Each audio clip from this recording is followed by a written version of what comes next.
Let's have a couple dinners, or let's have a couple conversations before we dive into like, yes, I have HS. Yes, it's me. I have dun dun dun HS. Like, before you get into that, let's have a couple days.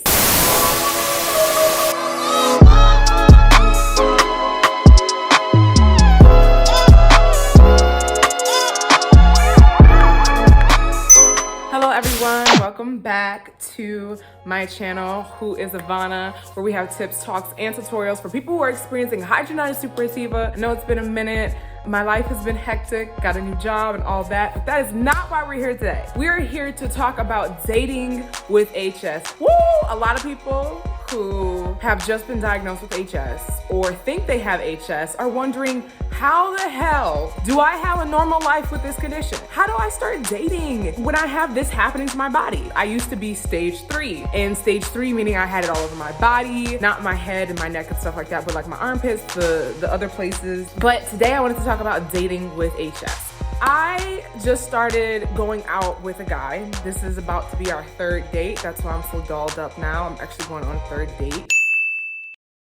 I have made it a rule of thumb now that I have gone to therapy. I've done a lot of healing, have done a lot of things in the community as far as like making this documentary on HS. Also from creating these summits on HS, these virtual summits, which we have another one coming up next year, the first full week of June. HS Awareness Week, HS Awareness Week, HS Awareness Week. I make stuff for HS Awareness Week and HS in general because I'm an HS patient. I love HS community. I make it a rule of thumb, since I've done a lot of internal healing and external healing, not to tell people information they don't need to know.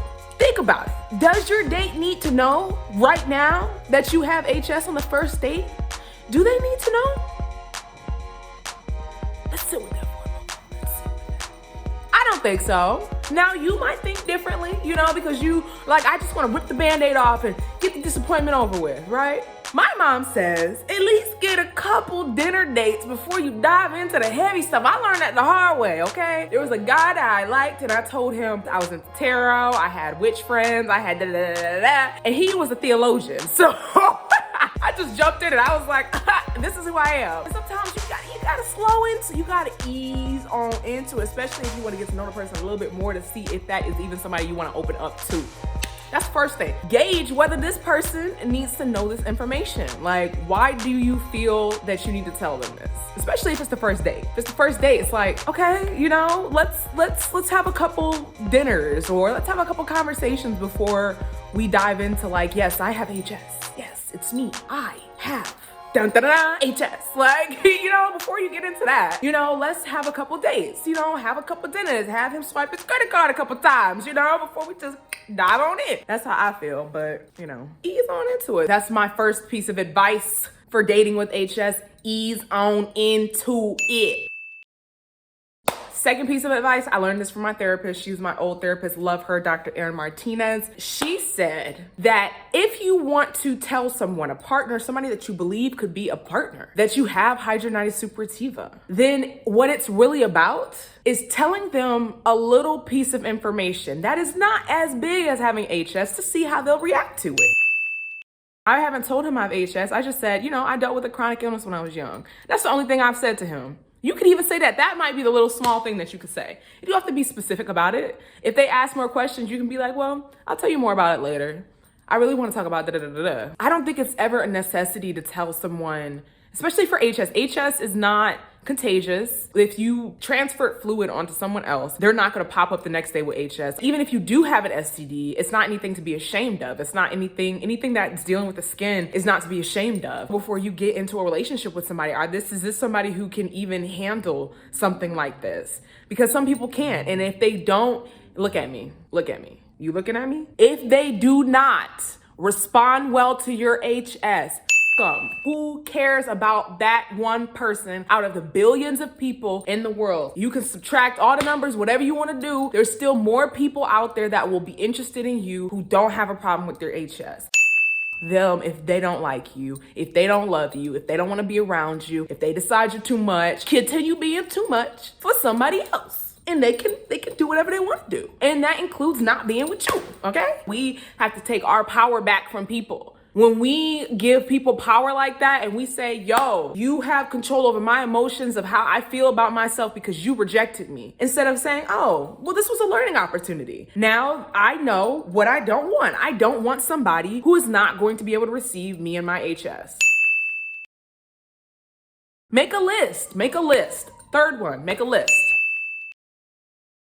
of what qualities you want in the person that you like. Do you want them to be supportive? Do you want them to be financially stable? Do you want them to be able to handle something like a disability? Do you want them to be competent and knowledgeable and compassionate? Do you want them to be somebody who can help you if you have a flare or something like that? What do you want in a partner? Write that down and start meditating on it. This is all easier said than done because I've had to go through so many tests, trials, and errors and feeling bad about myself. And it still is not easy because even now, the only thing that I can think about is, what if we do decide to get intimate? Is he gonna ask me about my scars? Like, what is gonna happen? How is he gonna respond to that? And it's not my responsibility to be burdened with how that person is going to respond to how I look with my clothes off or with whatever blemishes have been on my body. I'm responsible for being alive and paying taxes, and that's it. Like, you know what I mean? Other than that, I'm not responsible for anybody else's emotions. You're not responsible for anybody else's emotions. And it's difficult. I'm not saying that dismissively. Also, we need education, because without education, people do not know. They walk in very ignorant as to what HS is and how it affects the population that it affects. Those are some of the tips that I have for individuals who are looking to date and have hidradenitis suppurativa at all stages and all levels. It's not going to be easy. You are going to feel insecure. I feel insecure. I feel like I'm not good enough, especially in LA. LA, there are so many women with perfect bodies and perfect skin and perfect this and perfect that and perfect this. Blah, blah, blah. Like, I'm just like, how am I going to match? How am I going to match up to these women? The gag is, I don't have to match up to shit. I just have to be myself. That's all you have to be, and the right people will attract to you. And number 4 is, it is okay to be insecure. It is okay to be insecure and be afraid of how somebody is going to take your HS. It's okay. This is not about faking the funk all the time. But I just wanted to leave you with those 4 tips. Be easy, ease on into it, ease down the road, baby boy, baby girl, baby they, them, or non-binary. Number 2, you want to tell them something that's not so heavy. Number 3, rejection means you're being pointed in another direction. And number 4, it is okay to be insecure. When you acknowledge your insecurities, you can take them into account, you can nurture them, and you can be aware. And when we are aware, we can do anything we want to. So this is my words of wisdom for you today. How has it been dating for you with HS? How has it been? Tell a girl, tell the community about your story. We want to be here for you. We want to hear, because we're listening. So tell me, how was your experience? Like, what tips do you have? What has helped you to ease on into telling someone that you have HS? If you ever do, when you're dating. Once again, not obligated. Not obligated. I will catch you all next time, and I hope you got something good on here. Leave a comment. Let me know your stories. Leave your comments below. Tell me if this helped, if it did not, if you're like, no, you suck, these were terrible. Or you say, yeah, girl, these were awesome. You're smart. I love your channel. Subscribe, go ahead and subscribe now. Subscribe to my channel for more videos like this. I will see you next time, okay? This is Who is IVANNA, where we have tips, talks, and tutorials for people who are experiencing hidradenitis suppurativa and other chronic skin conditions. Thank you again for tuning into my channel. I hope to see you again. Aye, Captain. Goodbye.